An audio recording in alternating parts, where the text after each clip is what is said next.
Olá, como é que vocês estão? Tudo bem? Tudo tranquilo? Retomando nossas aulas sobre a revisão de períodos literários. Nas aulas anteriores nós vimos o chamado período de transição, na literatura portuguesa, trovadorismo, humanismo e o classicismo. O período colonial, na literatura brasileira, nós vimos o quentismo, o barroco e arcadismo. E agora nós vamos ver as escolas ou manifestações literárias, melhor dizendo, escolas ou períodos, a partir do Brasil Império e depois do Brasil República. Hoje nós vamos falar um pouco sobre romantismo, relembrar. Primeiro, o que é o romantismo em termos de literatura? O romantismo não é exatamente um casal apaixonado tomado por sentimentos arrebatadores, embora isso aconteça na literatura romântica. Mas o romantismo é uma visão idealizada do mundo.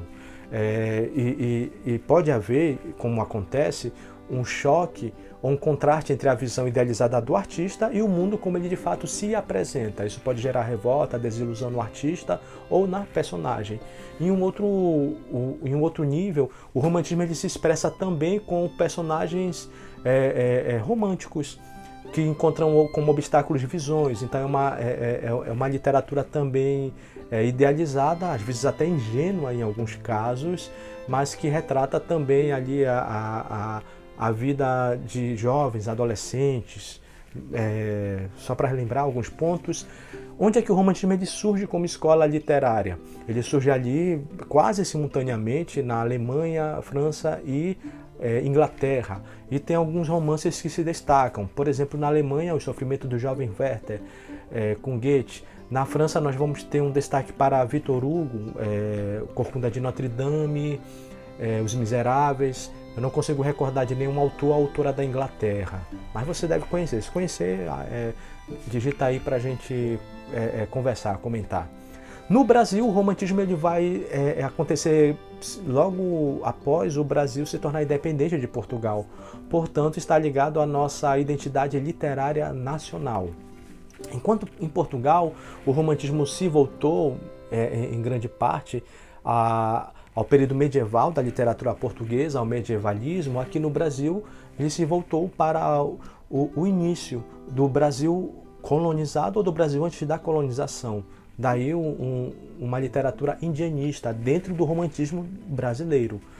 Na poesia, o romantismo é dividido em 3 gerações para melhor caracterizá-lo. A geração indianista, que é a primeira geração, também conhecida como geração nacionalista.